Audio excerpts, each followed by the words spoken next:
அன்னை தமிழே அனைத்துலக விதை நெல்லே, அகரம் போல் நிமிர்ந்தவளே, அனைத்துலக மொழிகளுள் சிகரம் போல் சிறந்தவளே, இணை தினமாலும் அன்னை தமிழே, முதலில் உம்மை வணங்கி, மேலும் இவ்விழாவிற்கு வருகை தந்துள்ள அறிவு சுடர்கள் மற்றும் இருபால் ஆசிரிய பெருமாக்கள், இப்பள்ளியினுடைய தலைமை ஆசிரியர் ஐயா அவர்கள் மற்றும் பெற்றோர்கள், என் போன்ற மாணவ கண்மணிகள் யாவருக்கும் இந்த மூன்றெழுத்து உரிமைக்காரரின் வணக்கத்தை தெரிவித்துக் கொண்டு, என் அன்பிற்கு இனியவர்களே, நம் சுதந்திர போராட்டம் என்பது வெறும் எல்லைகளை காக்கும் போராட்டமாக மட்டும் இருக்கவில்லை. அது ஒவ்வொரு மக்களின் மனதிலும் சுதந்திரத்தையும் சுயமரியாதையையும் ஊட்டிய ஒரு சுடர்மிக்க புரட்சி. நாம் சுதந்திரம் அடைவதற்கு முன்பாகவே விடுதலை காற்றை சுவாசித்தது போல் ஆனந்த கூத்தாடிய நம் மகாகவி பாரதி பாடினார், ஆடுவோமே பள்ளு பாடுவோமே, ஆனந்த சுதந்திரம் அடைந்து விட்டோம் என்று ஆடுவோமே என்று அந்த பெருமகனார் பாடிய தீர்க்கதரிசி வரிகள் தான் பல மனிதர்களினுடைய மனதில் சுதந்திர வேட்கையும் விடுதலை தாகத்தையும் ஏன் தேசபக்தி உணர்வையும் விசிறிவிட்டு சென்றன.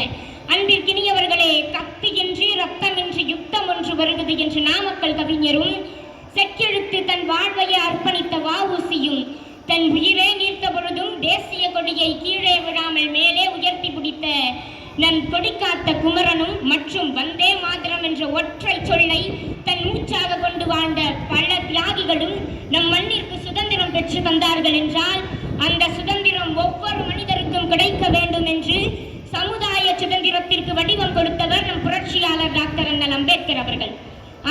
சமத்துவம், சமுதாயம், சகோதரத்துவம் ஆகிய மூன்றும் இணைந்ததே உண்மையான நாட்டின் சுதந்திரம் என்று வழிவகுத்த நம் அண்ணல் அம்பேத்கர் அவர்களின் வழிகாட்டுதலால் உருவான நம் இந்திய அரசியலமைப்பு சாசனம் தான் கோடிக்கணக்கான மக்களினுடைய உரிமைக்கும் ஏன் கண்ணியத்திற்கும் வழங்கி நம் இந்திய நாட்டினுடைய சுதந்திரத்திற்கு அடிப்படை அழகாக விளங்குகிறது என்றால் அது மிகையாகாது. நாம் இன்று சுவாசித்துக் கொண்டிருக்கும் இந்த சுதந்திர காற்று ஒன்றும் சும்மா கிடைத்து விடவில்லை. அது ஆயிரக்கணக்கான தியாகிகளினுடைய கண்ணீரும் வியர்வையும் குருதியும் உரமிட்டு விளைந்த ஒரு உண்மையான சுதந்திரம் தான் நம் பாரத நாட்டினுடைய சுதந்திர நாளாக இன்று நாம் கொண்டாடி கொண்டிருக்கிறோமே. ஆனால் அதை நாம் மறக்கக்கூடாது. அன்பிற்கினியவர்களே, என் நன்னாளில் இன்றைய தலைமுறையாகிய அனைவருக்கும் நான் ஒரு கருத்தை முன்வைக்க கடமைப்பட்டுள்ளேன். நம் சுதந்திரம் என்பது ஒற்றை நாளில் கிடைத்துவிட்ட ஒன்று அல்ல.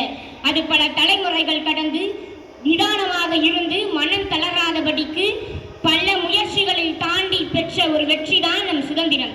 அதை தான் நம் வள்ளுவ பெருந்தகை அன்றே கூறினார், தெய்வத்தால் ஆகாதெனினும் முயற்சிடன் மெய்வருத்த கூலி தரும் என்று. ஆகவே நண்பிற்கினியவர்களே, விதி சூழ்நிலை என்று ஆயிரம் நமக்கு எதிராக இருந்தாலும் நாம் ஒரு செயலின் மீது வைக்கக்கூடிய உழைப்பும் முயற்சியும் நமக்கு அதற்கேற்ற பலனை தானாக வந்து தரும். நம் புரட்சி கவிஞர் பாரதிதாசன் பாடினார், எல்லோரும் ஓர் குலம், எல்லோரும் ஓர் நிறை, எல்லோரும் நம் நாட்டு மக்கள் என்று.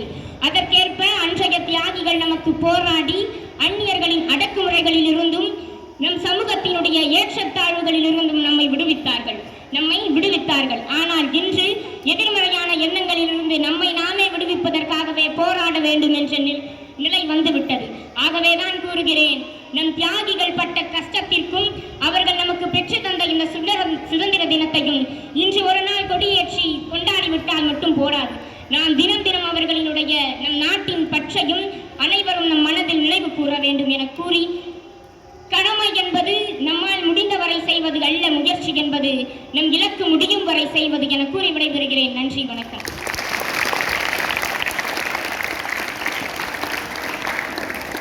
இடிமுழக்க என்னம்மா பேரு?